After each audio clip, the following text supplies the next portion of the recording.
Welcome to the Unlocking the Club podcast, where we host honest and direct conversations about journeys of access, personal truth, and reclaiming space. We share our truth so that you can find the key to own your truth, honor your journey, and reclaim your space. Grab your keys, your wallet, your phone, and invite your friends to meet you at the club. Here's your host, Angela Taylor.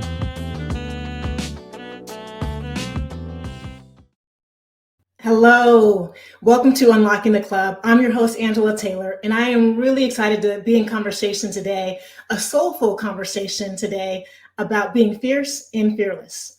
And one of the reasons that I want to talk about being fierce and fearless is because we had a listener question that came to us recently asking more about unlocking the club.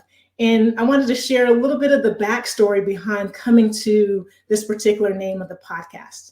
It really was around this journey that I've been on recently of learning the game of golf. And there's a couple of things that I am realizing now over the last couple of years, since I've been dibbling and dabbling in golf, that I heard about previously, but I just didn't quite understand how it mattered. One was that golf is really a game changer when you're thinking about making business opportunities come to fruition. For years, people have talked about, it is on the golf course that a lot of deals are brokered. And I believed it to be true, but I didn't understand quite how impactful simply being on the golf course with influencers and decision makers could really be on your journey until I started taking up golf. And I have to tell you, a number of times that I'm on the golf course, whether I'm playing by myself or with a friend or my brother or father, how many times I've met decision makers inside of organizations who give me their business card or grab my business card, and soon thereafter, we start to be in conversation about some potential strategic alliances or partnerships as a result of being on the golf course. Now, I'd heard about this for years that, in the clubhouse, after playing around the golf house, so often, typically like white men would show up in the clubhouse, start to play around the golf, and at lunch, they would broker all these deals. I just didn't realize that it could possibly happen for me as well. And I had literally resisted playing golf for years. It didn't make sense to me why you're going to chase this tiny little ball around the golf course for 4 or 5 hours at a time out in the sun. And this number of times that people come back from playing around the golf and being so frustrated, it just didn't make sense to me. But now I'm actually falling in love with the game of golf and I'm enjoying it. And many of the benefits, the social capital that you can derive as a result of playing golf, I'm starting to see those take hold as well. And I also realize that, for people that may not be in the identity that I am occupying, being a Black woman, I imagine that is probably multiplied. The number of opportunities that have presented themselves to me probably pale in comparison to what happens for white men or white women, to be honest. So that's one thing, is that golf is a really important piece. And so I wanted to unlock the club. I wanted to be able to feel comfortable out in the golf course with my game and my capabilities on the golf course so I could be in conversation and leverage the opportunities to maybe start to open up business opportunities that I didn't have before. The second thing that I am realizing that also has inspired the Unlocking the Club concept was the fact that just a few years ago in 2018, there were 5 Black women in Pennsylvania. They're calling them the Grandview 5. They actually were playing golf as a means to just connect with each other and learn and be outside in the beautiful spaces. And the owner of the golf club called the cops on them. Right. And it's now become a huge thing. If you haven't read about it, there's a lot of articles. I believe they're in the middle of a lawsuit right now. But the fact, right, that they were on the golf course, following all the rules, not doing anything out of the ordinary, and they called the cops on them because they were golfing while Black, right, tells me that, again, there's this club that they may or may not want us to enter into. And that is something else that I'm trying to unpack and unlock so that other individuals that look like me, Black women, other women, women of color, folks in different identities that are historically excluded and marginalized, that we can leverage the benefits that many people reap from simply playing around the golf with others. And so that's the premise behind Unlocking the Club. And I will post on social media a video of me talking about a recent experience that I had when I was going to a new golf course, where there was a little bit of fear that showed up inside of me. And it made me pause for a moment and think about all of those previous moments in the corporate boardroom where I showed up with fear and I didn't show up fully, where I actually paused and hesitated to lean into an opportunity because I was worrisome about being excluded or not being good enough or making mistakes or not seeming like I belonged. And those sorts of things I've seen on the golf course that I am personally experiencing. I know many of the guests that we'll speak to on our shows and many of you listeners are experiencing as well in your domains, whether that is in healthcare, whether that is in corporate America or in the legal profession. Oftentimes fear shows up for us and has us paralyzed, has us pause and not show up in the way that we want to. So we're going to talk about that a little bit on today's show of what is required to show up fearless, to show up fierce. And our guest, I'm really excited to be in conversation with her because she does this on a regular basis in a myriad of different ways. And our guest today is Shawntera Hardy. Here's a little bit about Shawntera, and we'll talk to her coming out of this quick intro. On today's episode of Unlocking the Club, I am thrilled to be in conversation with Shawntera Hardy. Shawntera is an award-winning public policy professional and serial entrepreneur with over 15 years of experience leading work in the areas of government affairs, healthcare access, economic and workforce development, environmental sustainability, city planning, and international affairs. Shawntera currently leads 3 ventures. She's the co-founder and a board member with Civic Eagle, founder of Policy Grounds Consulting, and co-founder of Fearless Commerce. Thanks for tuning in as we unlock the club with our guest, Shawntera Hardy. Shawntera, welcome to Unlocking the Club. How are you doing? I am doing so great. Congratulations on this new adventure. I'm really excited to be here to have this conversation. Thank you. Thank you. It is an honor to have you in this space. I know that we have had the opportunity over the last few years to do some work around equity inclusion in particular. And I just continue to be so impressed and inspired by the different spaces that you occupy, the tremendous perspective that you have, and the work that you're doing. And so just for a quick moment, let our guests in on a little bit of what's important to Shawntera Hardy and what are some of the clubs that you currently are unlocking? That's a great question. You know, I appreciated your grounding in, clubs. When you think about the opportunity to be a part of a club, it often is a charter. There often is membership rules that come with it and just operating of how the club works.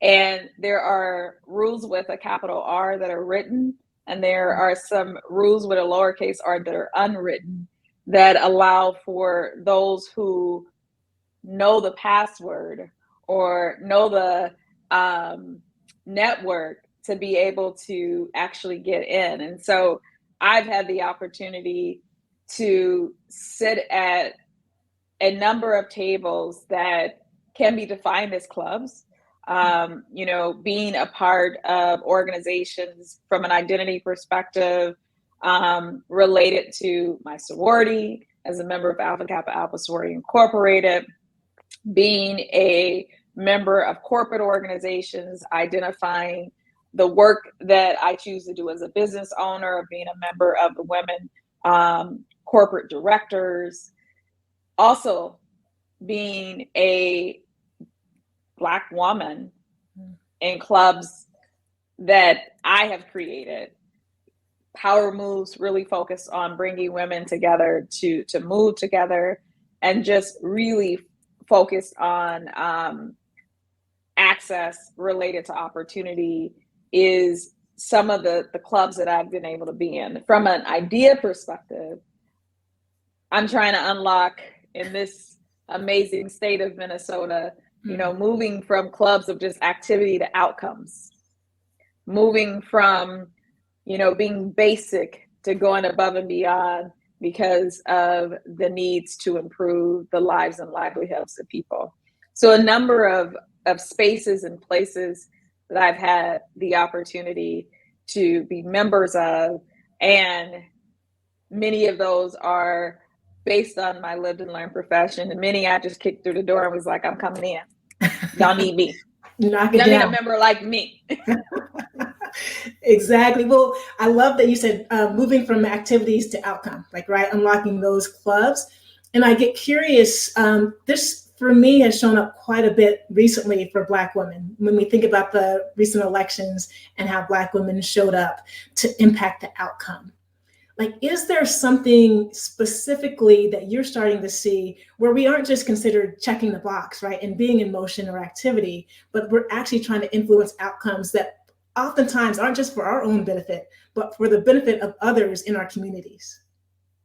Absolutely. I think the saying is that when you target and you invest in the least of, and those that are bearing the brunt of what is happening from a disinvestment perspective, you help the whole.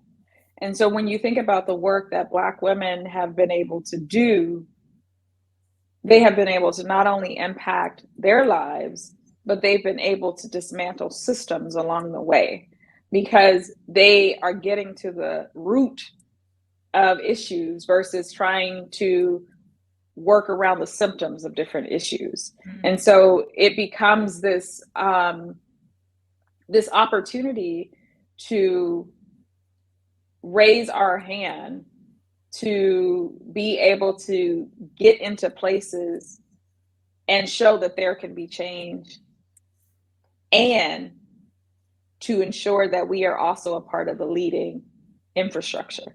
It's one thing to go in and say that we want to increase the number of folks, in your example, that are voting. It's another thing to say, in addition to me providing access to voting opportunities, I'm going to raise my hand and I'm going to run. Mm. That's Stacey Abrams. Yes. I have the knowledge, I have the wherewithal to make impact in the system, and I can be the leader to ensure that that shift is being put on a trajectory that we don't go backwards because it was a moment in time, that it becomes a movement into system change. And I am worthy and I have the lived and learned experience to actually lead that change. And that, in particular for Black women, has been a huge shift in the work that we've done for, we'll speak to the United States, for over 401 years around impacting system change and the shift of being ready and willing and well positioned to actually lead that change. That is increasing in every different sector, year over year over year.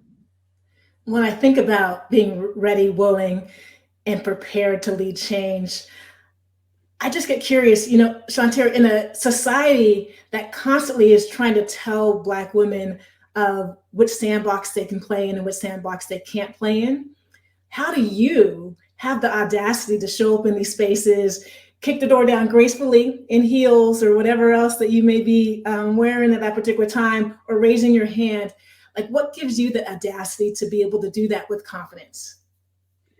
I'll give you an example. I had the opportunity to be appointed here in Minnesota by Governor Dayton as the commissioner of the Department of Employment and Economic Development. That role came with a huge responsibility. That state agency focuses on the workforce development throughout the state. That includes training. That also includes when folks are in difficult situations regarding unemployment, Social Security, and other aspects of it.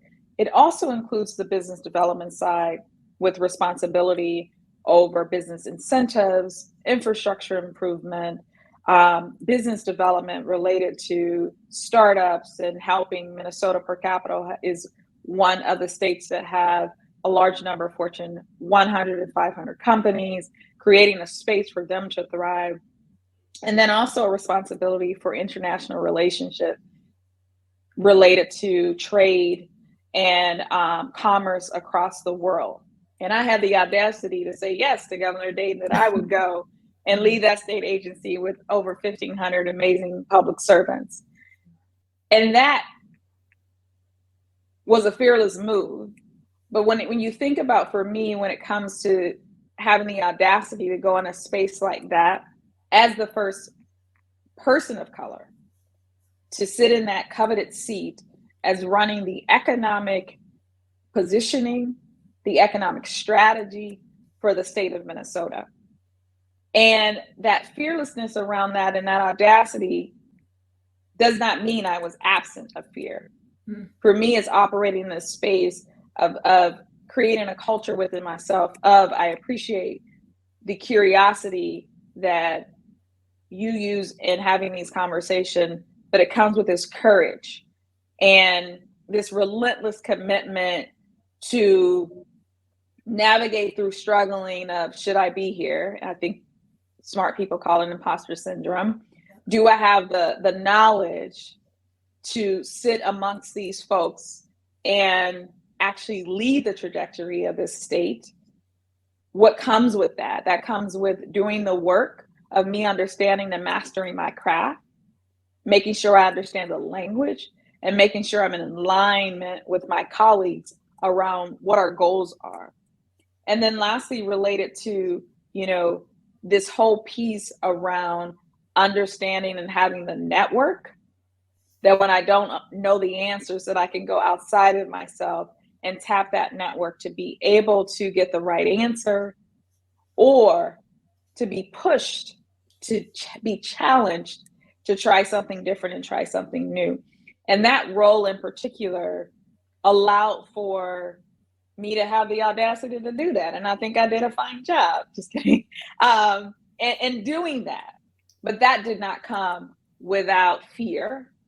That came with just an extra level of the necessity to have curiosity, to want to do something different, bigger than myself, and the courage to say yes during a time, knowing what we just, experienced with George Floyd, but what has defined the state of Minnesota, of having some of the largest disparities across health, across education, across economics in the country, to say, yes, I actually want to do that job. Yeah. Well, there's so much to unpack there, right? Because, and we're going to get to this when we talk about, not only did you do that job and do it well, but that laid the foundation for you literally to be one of the first phone calls that the governor for Minneapolis or Minnesota makes, or a mayor of St. Paul or Minneapolis makes when there's a crisis that shows up. And we're going to talk about that too, because I think that's incredibly important, like how you earned that respect to be one of the first people to be asked to be at the table in those conversations. What I get curious is from the outside looking in, and I've been in many spaces of just like being able to witness Shawntera's greatness when she shows up in a moment and is able to work with the client, provide some great insight and perspective and strategic direction. And I wonder, for those of us that look at you and say, she's in the club, right? She's where she wants to be. Everything is hunky-dory. Like, is it okay in those moments where you're experiencing imposter syndrome, in those moments when you feel like you have to be over-prepared, like what shows up for you in those moments? Because I think oftentimes we don't talk about that enough in our journey as we're overcoming. We talk a lot about how we get there and what we're doing, but we don't talk about the being along the way that could be debilitating for some. That's a great question. I think, for me, one of the things that has been very central to being able to not only show up to those tables, but to stay there, is having clarity around what my compass is. Why am I here? My North Star really focused on what role do I play in building thriving communities. And if I'm sitting at that table and I have the opportunity to say something, I have the opportunity to question something, I have an opportunity to be positioned to do something, and it aligns with that North Star, then I have to sit in that discomfort because I've signed up for that. And the ability to create a space for you to navigate in a way where there's unknown and there's certainty. I'm glad we're on Zoom. I when Zoom allows you to be okay with being 5'2", so when you're small and you come in a room and there's this expectation of how your power should look, you got that too. You have that too showing up, and how to sit with that to be like, yeah, I'm sure, but wait till I put on these 5-inch heels. Okay. I'm gonna see you. We're gonna have this conversation eye to eye. However, it's being honest about where you are and what you feel, because 9 times out of 10, how you're feeling in one room, that same feeling may show up in another room. And it becomes this responsibility for you to be your own personal surgeon, to dissect and diagnose, well, what is that feeling? I mean, we can put it in the blanket of imposter syndrome, but what does that mean? Are you questioning your level of knowledge on the topic? Are you questioning your years of experience on the topic? Are you questioning if you actually can do the work? That necessity to diagnose where you are is so critical.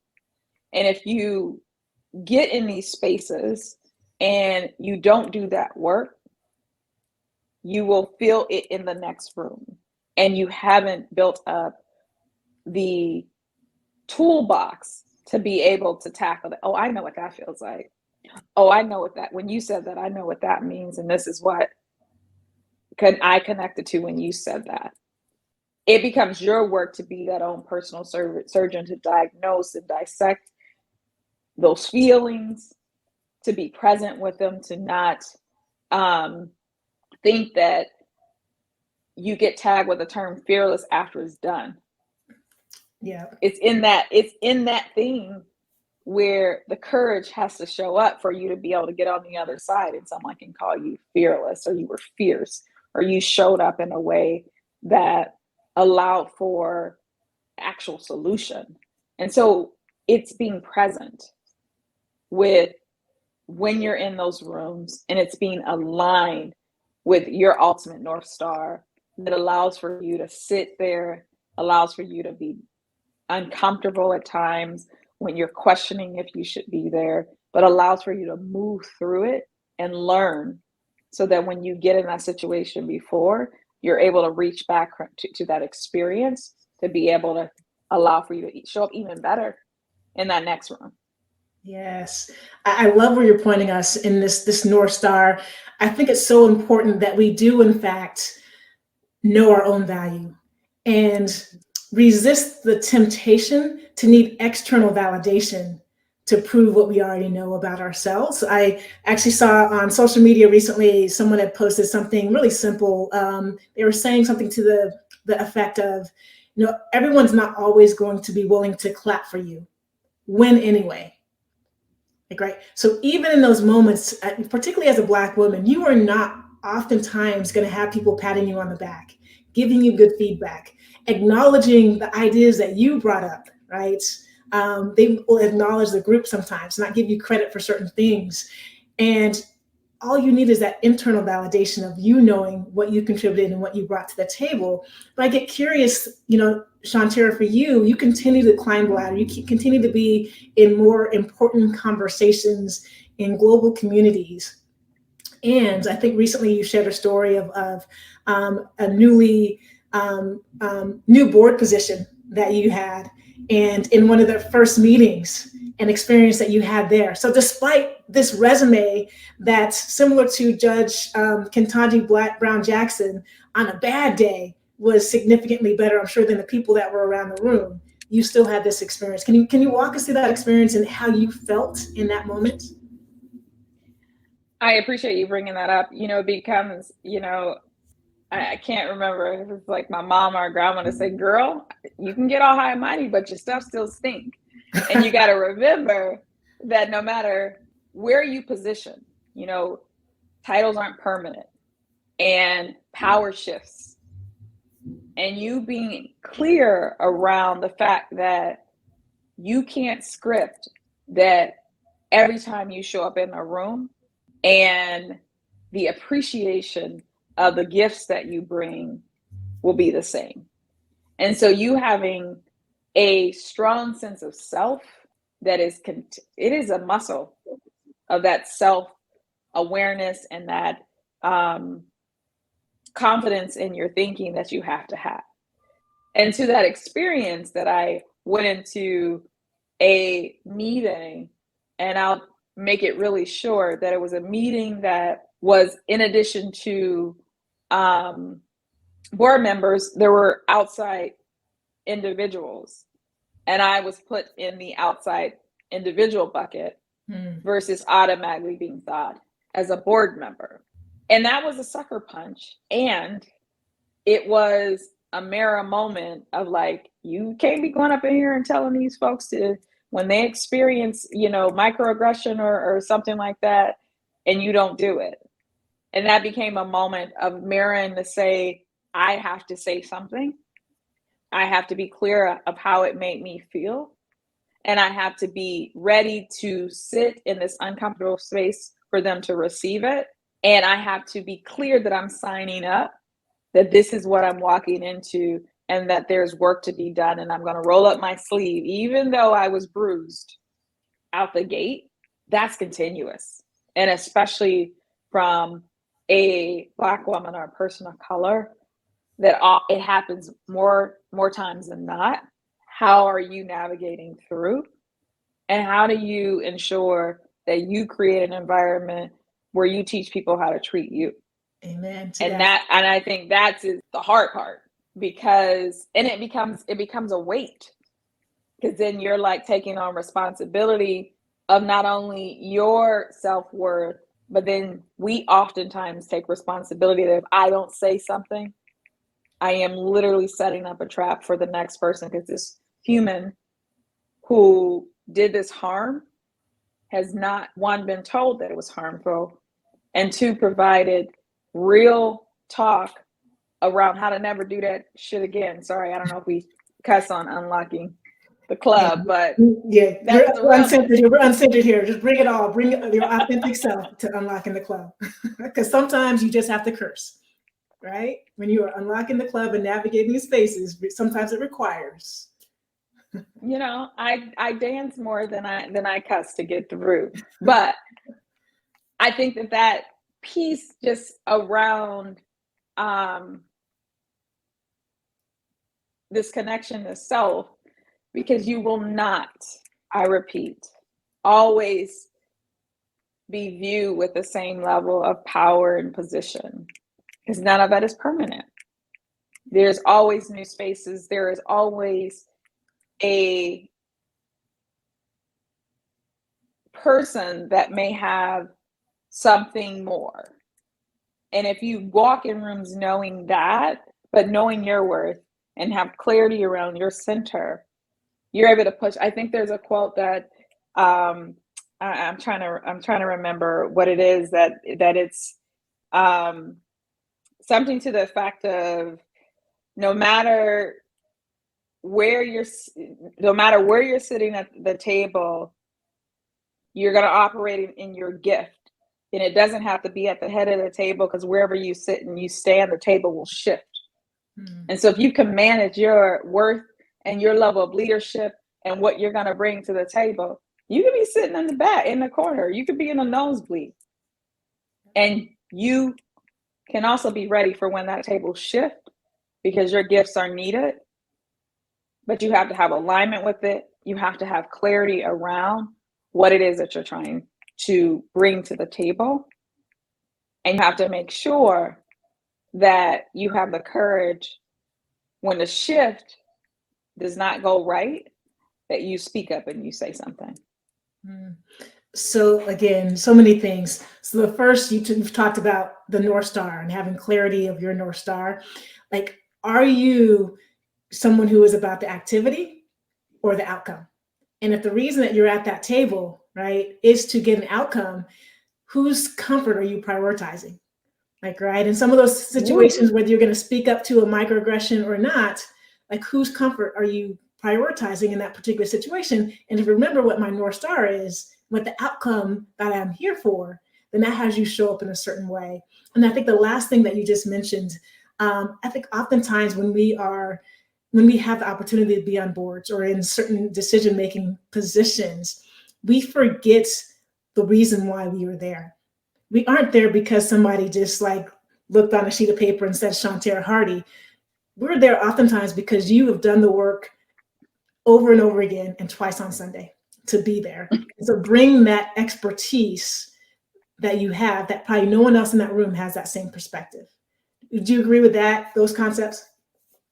I agree. And it's ensuring that you have clarity around, again, what are the gifts that you're bringing to that table? And how do you make sure that you have a strategic plan that you can benchmark against? I said yes because of this.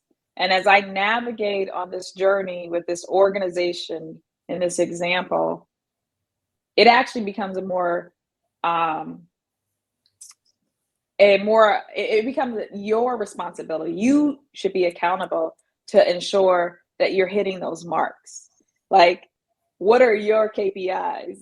Yeah. Yes. Related to when you're sitting at a table? So to my point with activity, like, I'm tired. I don't need to have 10 meetings with y'all. Like, let's get to outcomes. And so we don't need to do 15 different things when we probably need to do 5. But if I'm not clear on that, if I haven't laid out those personal KPIs around how I want to show up, and I'm not doing those checkpoints along the way to see if there's an alignment with those, you part of the problem. You just sitting at another table, holding up space. Yep. And this disconnect to the mission, which is often why you decide to sit at tables in particular outside of your own organization, and you don't have a checkpoint, or there's not a compass that is pointing the way to that mission. You signing up for being real tired, doing a whole bunch of stuff that's not going to lead you to the outcomes that you said were the reason why you decided to sit at that table. Exactly. Right. Exhausted. Right. Trying to figure out, how do I get out of this? Now, this thing that I committed to, without people thinking that I wasn't qualified or capable to actually contribute. Well, and I get curious for you, like, you have pivoted to a certain degree of going from policy, right, in the public domain, to being an entrepreneur. Right? You were co-founder of Civic Eagle, which an amazing story I want to kind of talk a little bit about in the tech space as a Black-owned business, like how you're navigating that and trying to raise capital. But you went from Civic Eagle, you have Policy Grounds Consulting, to Fearless Commerce. You talk often about this concept of producers and consumers. And I want to get your perspective from that, because I know for me, being an entrepreneur was, and I don't like using this term, but I don't know what other term to use, was being in ownership versus, right, of being on the front lines of doing work that you aren't reaping the benefits from. Like, right, I wanted to be an owner, not just a producer. When you think about producers and consumers, when you think about being an entrepreneur, when you think about Black voices that are adding so much to outcomes, where can we find our own club where we're reaping the benefit from the work that we are doing and the work that we're putting in? That's a great question. Unpacking just that piece around being a producer and a consumer, when you think about it in the business building space, there's this level of intellect that you're putting out there in whatever industry that you're looking to build in, and you're trying to produce the best product or service. You're trying to take an existing product or service to the next level. And on the other side, you're hoping that it aligns with clients and customers that will consume in a way that allows for you to scale, that allows for you to continue to innovate, and allows for you to continue to produce. And so it becomes this other cycle. There is this piece in this building business journey that you do at times put on that consumer hat, that you're looking for the best feedback, that you are, my husband actually said, folks who think they're going to start a business and work for themselves, you'll never work for yourself. You're always working for your client, your customer, and that feedback for that next win. And so being in this consumer space of the experience that I'm creating for my customers, I have to be able to consume that feedback. I have to be able to understand their needs, their wants, because the moment that you bring a human in anything, it changes. You can have the perfect fill in the blank. You bring a human in, it changes. And so having the agility related to this producer and consumer analogy zeroes in you having this growth mindset. You can't be fixed and this is my business, this is my idea, and this is how I'm going to build it. Because there's a part of the outside world that has to align, that will infiltrate your thinking, your product delivery, all of those different things that come into that piece. And so for me, like, the ability to be able to do the pivots that I've done has been aligned with that. This commitment to growth, this commitment to putting on these two hats as a producer and a consumer, all connected to that North Star, still related to building thriving communities. And so this intersection plays into this space still of public policy, because for me, it's one of the ultimate spaces that shifts systems, that can change the trajectory of lives and livelihood when the rules, written and unwritten, of the policies are aligned with the needs of the consumer, that are aligned with the ability to produce something that is actually going to solve a problem. And so that, for me, like, that whole concept is applicable to everything that I've done along my career related to being a city planner in the architecture and planning and design space, to being a lobbyist in the healthcare and environmental space, to now being a full-time business owner, of bringing this whole just back and forth, the producer consumer, into all the things that I'm able to wake up and do every day. Well, to your husband's point, and that is actually a pretty interesting insight, right? There's a fear that shows up in, I can't make a mistake, because if I make a mistake, I have mouths to feed, and right, I'm not going to have the income that's coming in to be able to take care of the bills. And I think that leads a lot of Black women, whether you're in the corporate space or whether you are an entrepreneur doing your own thing, to have this sense of having to be a perfectionist. Everything has to be done right. I have to dot every I, cross every T. I'm going to work twice as much on this particular project as somebody else has to work. And you say something, and it's probably from your tech experience, version 1.0 is better than version none. And how is that applicable to wherever you are on your journey of how you show up in the workplace, and reconciling being able to deliver results, but not being debilitated by trying to be perfect? I love that question. You know, there is value in, low investment and high impact. You know, as an urban planner, and in my new life, being trained at Stanford in design thinking, we learn about experimentation and piloting. And so when you think about version 1,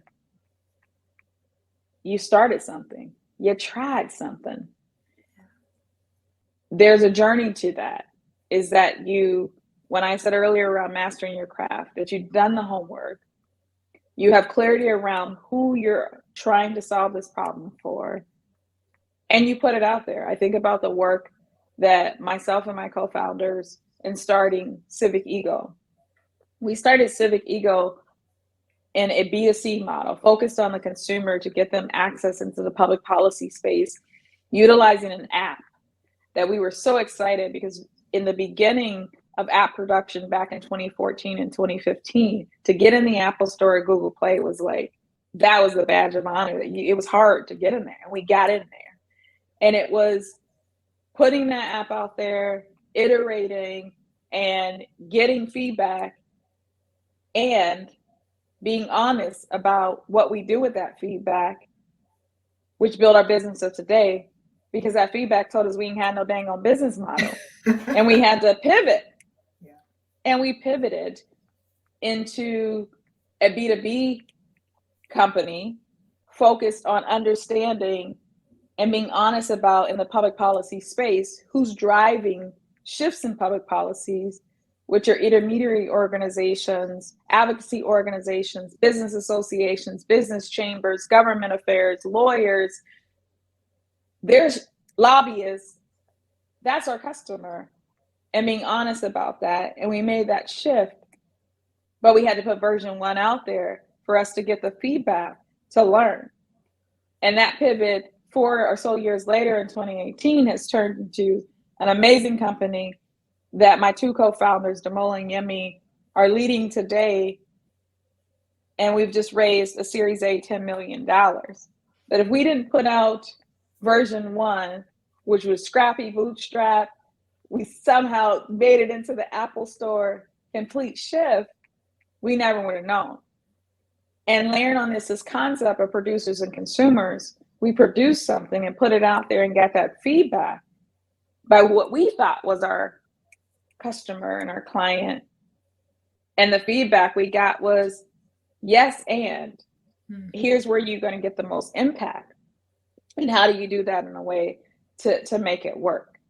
So that for us in building our civic tech company allowed for us to be able to be agile enough to experiment, allowed us to be able to have the hard conversations around the investment we had made and needing to shift and go a different direction. That takes a lot. And so therefore, perfection is expensive. And if we would have kept going and not went in with this growth mindset, this mindset around taking version 1 out into the marketplace, we probably would still be trying to build a product. And if you add on top of that the state of the world, the product allowed for folks to video debate, we'd be over here just First Amendment crazy, trying to censor folks in that product and individuals having their day.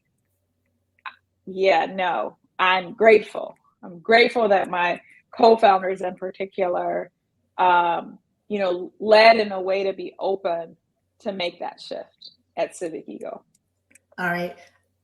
Listeners, if you haven't written it down already, I'm going to write it down and actually put it on my computer. Perfection is expensive. It's expensive. It is extremely expensive.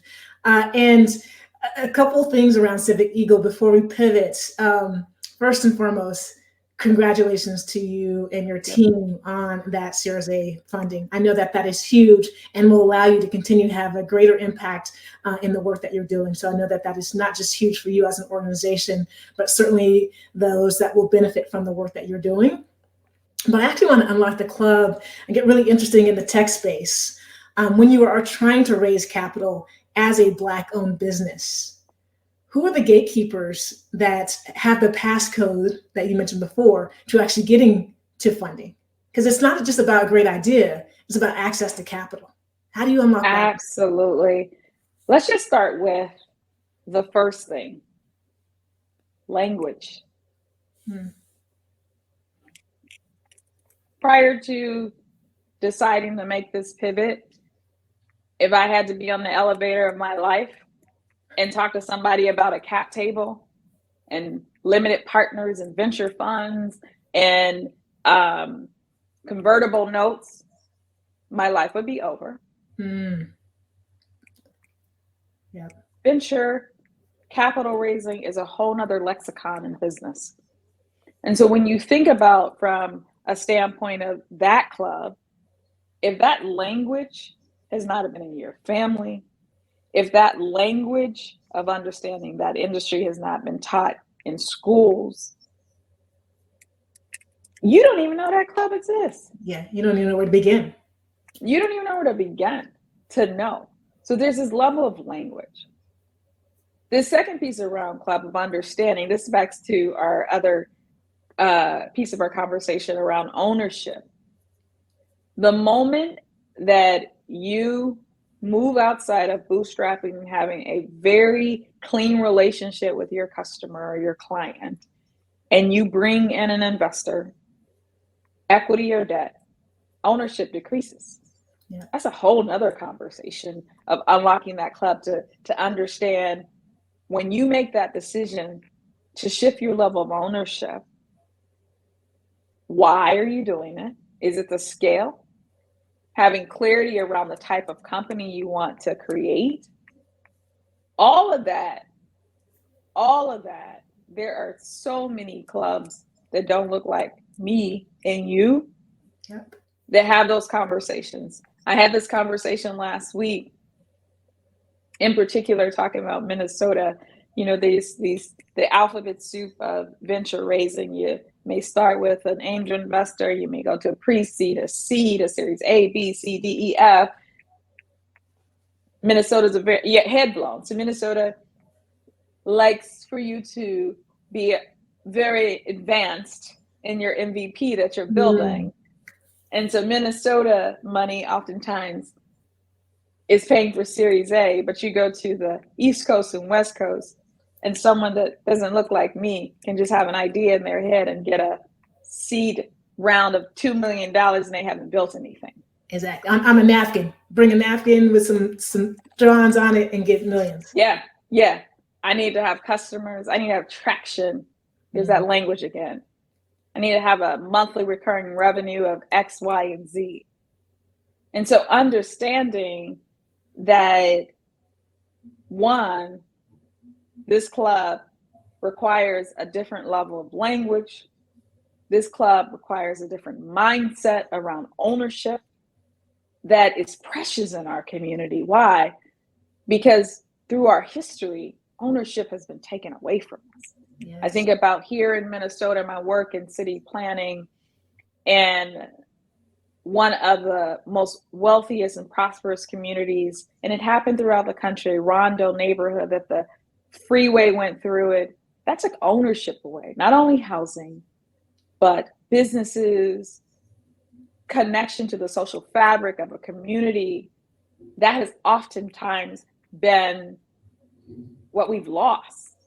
And so you now put on top of this new way of scaling and building a business that I'm giving up the ownership of my company to be able to do that. That's a whole mindset shift. Yes. And you don't hear that being talked about because that's where the resources are.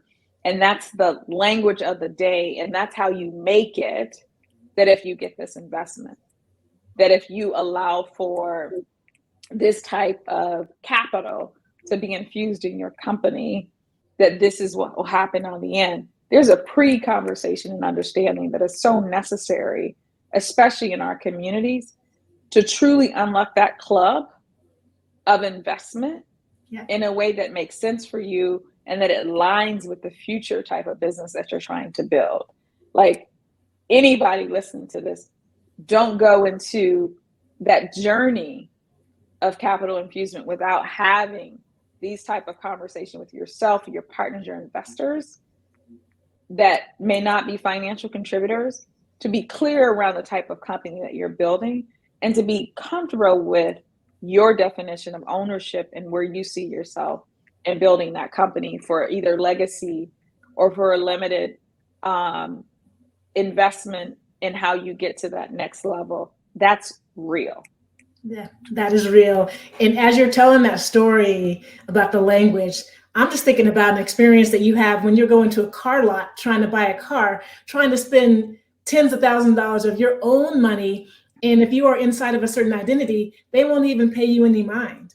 So now you're talking about when you're trying to raise millions of dollars, getting somebody else's money, you're going to need to know the language, right? You're going to need to have that savvy. And I remember years ago in Silicon Valley, they talked about quite often, there would be Black-owned businesses, and they would have a white person, white male most often, that was the front person, right? Because they knew that conversation would feel so much differently in those VC boardrooms than it would if there was a group of Black people showing up. And I appreciate what you are all doing to unlock that club.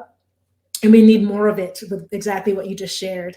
But Shawntera, I want to pivot a little bit. You mentioned earlier kind of feedback. And going from that version none to version 1 was listening to the feedback so you can continue to improve. There's a great book that's out called Thanks for the Feedback. And I think that that's really important. So often many of us are resistant to feedback. And there's some managers who are not great at giving feedback, right? But if you kind of ignore the way they're delivering it or who they are, and you try to get some of the granules of information, like that feedback can be incredibly important to you. What is some of the feedback that you would have for clubs, right, that currently are not necessarily accessible to Black women? What are some feedback that you have for them to maybe open up the doors to more Shawnteras who can have an impact on the outcomes? My first piece of advice is be honest that you're ready for some more Shawnteras coming in. The lip service to say that you are looking to diversify whatever dimension of diversity, age, race, gender, geography, knowledge, experience, be honest about that. Because when Shawntera is coming in to your club, I hope that you expect she's going to bring Shawntera to your club. And so being honest about, are you really signing up to shift how you do business? Because I'm gonna have some ideas. Are you signing up to ensure that those ideas are actually implemented? Like, that's step one. Because if you're not serious, there's no need for you to position your club as wanting to expand. And I think that's a piece that I think is so important. That's what's happening around our country, that we got to skate on lip service for a whole lot of this decade and statements and seeing the shifts in the demographics in our country that we wanted. But then it was like, I know I said that, but wait a minute. It's too many of y'all. Yeah, wait a minute. We've been doing it like this for so long, and now you want to do it. It ain't broken. We just wanted you to come on, we wanted you to come there. I wanted to, diversify for assimilation, not for your true inclusive impact. And if the club ain't ready for that, let me know. Because clearly, if I stood a chance to get in your club, I have the wherewithal to just go ahead and create my own and have alignment to the needs and the goals that is going to actually probably do more for someone else that look like me, that have the same goals that I have. And we can be good. And if we got to go out in the marketplace to compete, get ready, because we're going to compete and we're going to be ready to go. And I think that, you think about history, you think about when folks decided that they didn't want you, so we decided to create the Negro League, and you looked over and y'all was like, oh, that's how y'all doing it over there? Come on over here now. We were just kidding. Yeah. What we're seeing today with respect to the intellect that comes out of HBCUs, it's like, wait a minute, come on over here to, the PWI, the predominantly white institutions. Y'all should come over here. But it's be honest about, do you truly want the inclusion? And then go for there to go on the journey before I come in to ensure that you're ready for shifts in the environment, shifts in your operating rhythm, and how you show up, and that you have the courage and the curiosity to sit when the conversations are unfamiliar. They don't always have to be hard. They may just be unfamiliar. Yeah. That you have that courage and curiosity to stick with that, to get to a place of outcomes related to the mission. Just because I'm coming in with new ideas, ways of doing business, or running whatever entity, that doesn't mean I'm trying to shift the mission. You're going to play golf. You're not trying to change the rules of golf at this point. I don't know if you've seen any, things you need to dismantle. You know what I'm saying? You're Fewer trees, so I lose fewer balls, but that's about it. And so there becomes this fear around when I allow for you to show up. Yeah. And what does that mean to the mission? And your standards. That's the other thing. Come on now, please. Yeah. Raise the standards. Yes. Well, I'm gonna raise your standards when I roll up in there. Absolutely.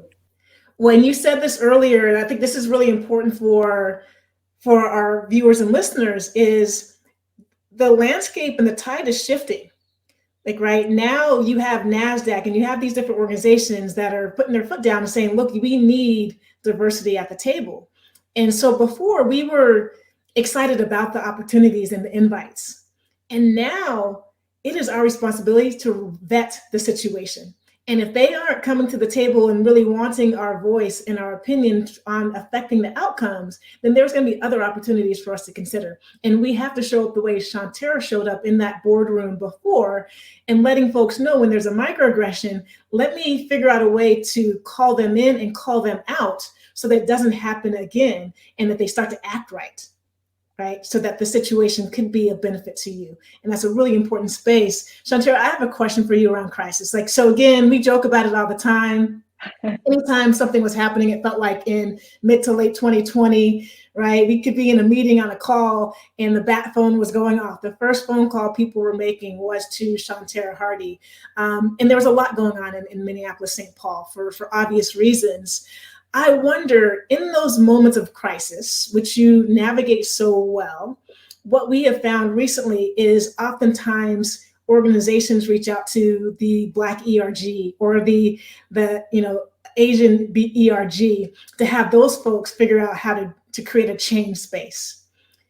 In the moment when you were receiving these crisis phone calls, certainly they needed your help, but was there also an accounting of your being and how you were feeling in that moment and how you were navigating what was happening in Minneapolis and what you needed to be full and okay?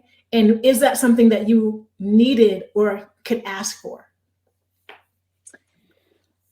I would say that, as we navigated the international spotlight of the murder of George Floyd, not just Shawntera, but Black people and people of color had to exist in dualities, especially those on the front line, of being very clear of the feeling that this was not right and the trauma that it caused, and having the responsibility to be at the table to ensure that the bleeding stopped, that the harm and the hurt was called out. That duality of existing is very overwhelming, was very overwhelming. And so for me, I tap out. I said I can do a good dance party, and I know that about myself. I signed up. I navigate and perform well in a crisis. I've done this for a number of years, and I know the impact when it hits home of how real it is. And so for me, it's back to our earlier point, is sitting in that. How am I feeling? How is the situation? And being clear around and figuring out how best you verbalize that to folks that can opt out. Oftentimes, when it comes to these situations, we don't get the privilege to opt out. I think I said it to someone in a conversation. It's like, now we thank our folks in Europe around cookies and tracking your data. You get all these little toggles where you can turn off the tracking, you can turn off all these different things. For most Black people, especially those on the front line, those things are always strictly necessary. You don't even get an option to turn it off. And so it becomes this burden at times when you've taken on this responsibility to be on the front lines. and to answer those calls. I had the opportunity to work with a number of our elected officials as we navigated the crisis here in Minnesota. And I got to do that and be trusted to do that, based on a history that you mentioned earlier of working in crisis. And so I was the one who answered the red phone in Minnesota prior to me becoming commissioner. And so it wasn't only when there were police involved shootings, it was when we had weather events as tornadoes took over communities in greater Minnesota. It was even when, it was a little bit of post-traumatic stress disorder when turkeys got avian flu again. That was one of the things I had to do a number of years ago, of get us on the other side of that and ensuring biosecurity. So you talk about language and a new lexicon. That time I was, nowhere near understanding turkeys and knowing that Minnesota was the largest producer of turkeys. And we had to, with compassion, work with turkey farmers and generations of turkey farmers that right in front of them, that their animals, our food, the supply chain was just being devastated. And in that crisis, it becomes those key things have to show up related to compassion and empathy, and in crisis to be able to move. And so my bias toward action and, outcomes versus activity is rooted in that, because any move that you make is going to impact what's next in a crisis. And how you do that, working with leaders. I get to do that with policy ground consulting, specifically with executives in crisis, to be able to coach them through to get on the other side of to get to the transcend to the space where they operate in their genius of building products and services and moving public policy that is actually going to make a difference. But I'm there when they are in that crisis and need to navigate in a way to get on the other side. And so it's a burden and a blessing. I signed up for it, so I guess it's self-inflicted that operating in this crisis navigation space brings me joy to be able to help folks solve. I was talking to someone that I said, I think I'm a take on the title. I like to design strategies to get folks out of a crisis and into a place where they can actually operate in abundance. So, well, it requires someone who is fearless in those intense moments to be able to navigate a crisis as nimbly as you do. And so I know that all the folks that have your number to the bat phone are so glad that they do. And we've been listening to Unlocking the Club with Shawntera Hardy. We're going to take a quick break. And coming out on the back end of the break, we're going to hit the back nine with Shawntera with some rapid fire questions.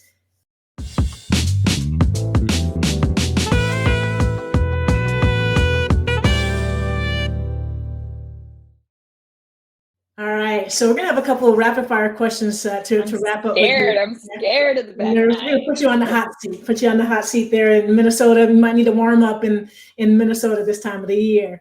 I guess the first one is, Bertie told me that you had the pleasure of going to Richard Branson's island. How did you unlock that club? Because that is a club that I think we all have on our bucket list. Oh my gosh. My amazing co-founders had the opportunity to go pitch in one of Sir Richard Branson's tech challenge in that time period of our pivot.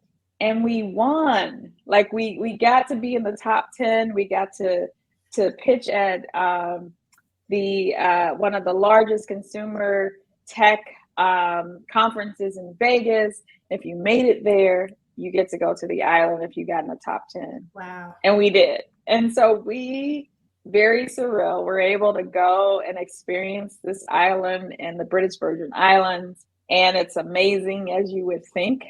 I mean, the energy of the folks that were there around extreme tech from around the world, and the experience of being on a private island was like, okay, this is what we're doing here. The bluest water you've ever seen in your life. And so, yeah, I did get to experience that in partnership with my co-founders and my family. So it was cool.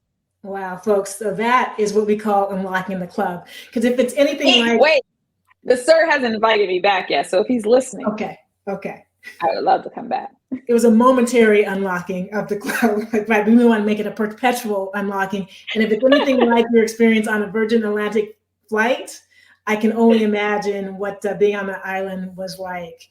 Shawntera, like beside obviously the Unlocking the Club podcast, what's one of your favorite podcasts to listen to?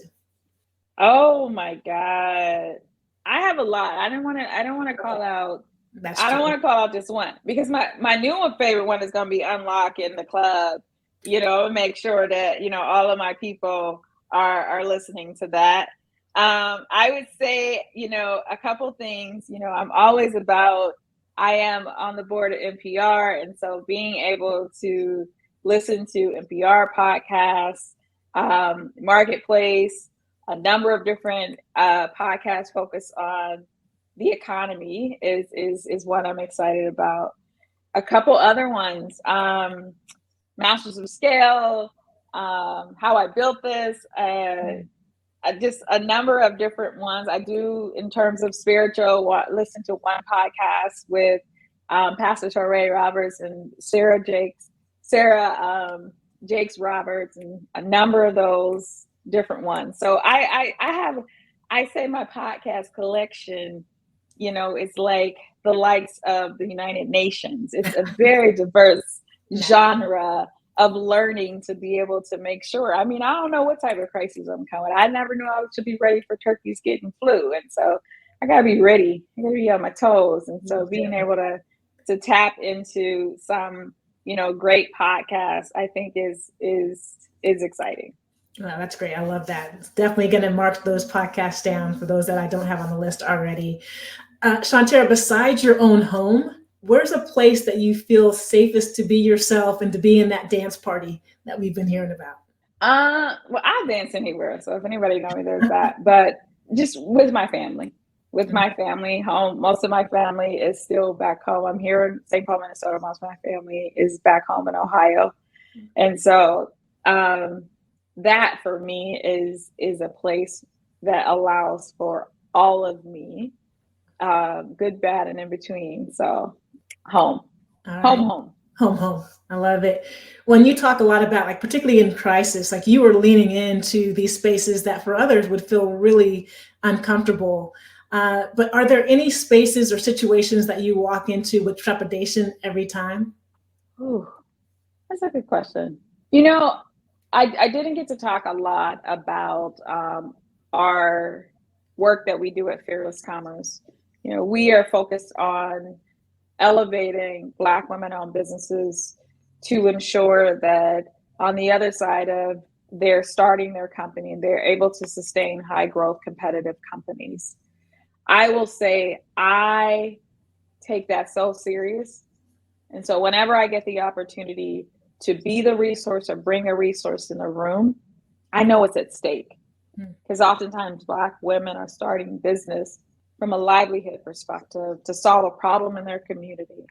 And so there is this level of accountability and responsibility of every time I get in the space of Black women building, that I do walk with this level of responsibility to get it right, to ensure that whatever I have inside of me as a vessel of all these places I've gotten to sit as a commissioner, sitting across from heads of states, ambassadors, State Department officials, to being able to sit across from executives from largest companies, to being able to sit in a room with builders of our next economy and technology, that if I have something that I can share, I am oftentimes nervous I didn't share it all.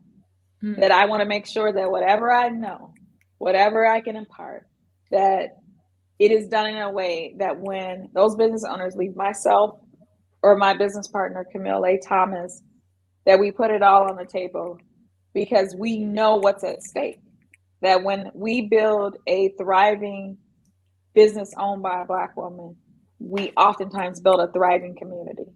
And so that for me, it's like a nervous and exciting anxiety that every time I'm able to get in the room with an owner, that I walk with that level of accountability and responsibility. I love it. I love it. Couple more. So if you were having a dinner party, who are 3 people you would invite to sit at your dinner table? That's a great question. That was really a back nine. My husband for sure. Nice. He's be there. Keep the house happy. Well, he likes to eat and I like to eat. And we like to talk about it.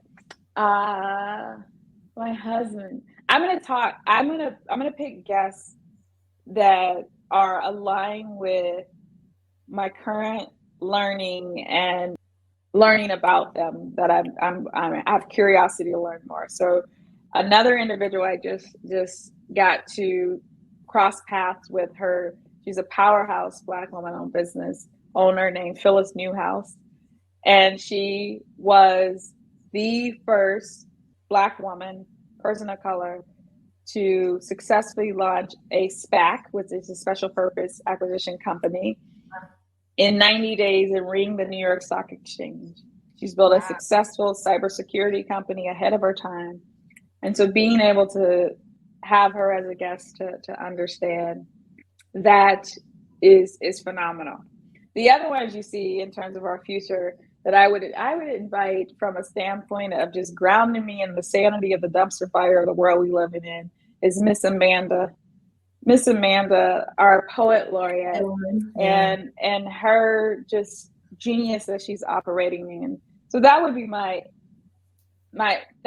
Tuesday dinner, because I would reserve the right to have. Well, you got to eat 7 days a week, so there's plenty of other ones at the table, right? Awesome, love it. Those are my guests. I love it. Last couple questions. Where can our listeners find you, and what projects are you currently working on? Absolutely. So for organizations, and I believe all organizations should be in the business of public policy, for your team to ensure that your KPIs include public policy that may impact your mission, whatever your bottom line is, people, profit, planet, civiceagle.com. Please go. And we have free trials. You can sign up to be able to track bills in all 50 states and Congress. You can find us with that handle, civic_eagle, like the bird, EAGLE, on every social media platform. For Black women business owners and those on a journey to scale their company, fearlesscommerce.com, and handle on all social media channels is the same. We're there. And my firm, my boutique firm, if you reach me on those other ones, I'm very selective of my clients related to policy grounds consulting and want to work with executives. So if you are an executive that's looking to have a thought partner to help you navigate in crisis, that's helping you be positioned to be coached to the next level, to transcend ineffective thinking, please reach out. Awesome. So what projects I'm working on, I'll tell you one, a big exciting one for Fearless Commerce. We're working on, as we think about the receipts that have come due related to what's happening with George Floyd, that we went from anger to anguish and limited action. One of those things is corporations and government putting out resources. And there's always a key to get into the club of supplier diversity and procurement. And one of those is certification. And so in partnership with an organization here in Minnesota called the Activate Network, we started an initiative called Certified Access to assist women of color-owned businesses to become certified as either a women-owned business, a minority-owned business, or through your local or state government or federal government designation. And you can go to certifiedaccess.co to get information if you're a woman of color interested in becoming certified. So That's what's happening in my world. That is a lot. A busy person doing amazing things. Shawntera, thank you so much. It's been an honor being in conversation with you. I appreciate all the perspective and insight that you shared, and look forward to hearing what's next. There is no doubt in my mind that you will continue to have a fantastic impact on our communities around the globe, and that bat phone will be ringing off the hook, because people need somebody with your wisdom and perspective and focus on driving the outcome. So thanks for joining us on Unlocking the Club.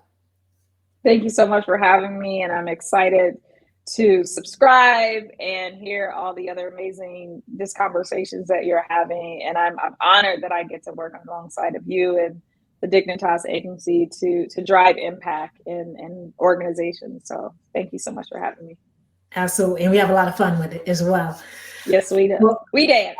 We dance. There's some dance parties happening, and there's going to be a dance party happening after listening to this episode. Again, hope you enjoyed all of the wisdom and insight that you heard from Shawntera Hardy. For more episodes of Unlocking the Club, as Shawntera just said, make sure you subscribe to our podcast. Thanks for listening in. We hope to see you next week for our next interview. Until then, take care. Thanks for listening to Unlocking the Club. If this conversation resonated with you, subscribe to our podcast on iTunes or your favorite streaming platform so that you can experience every episode.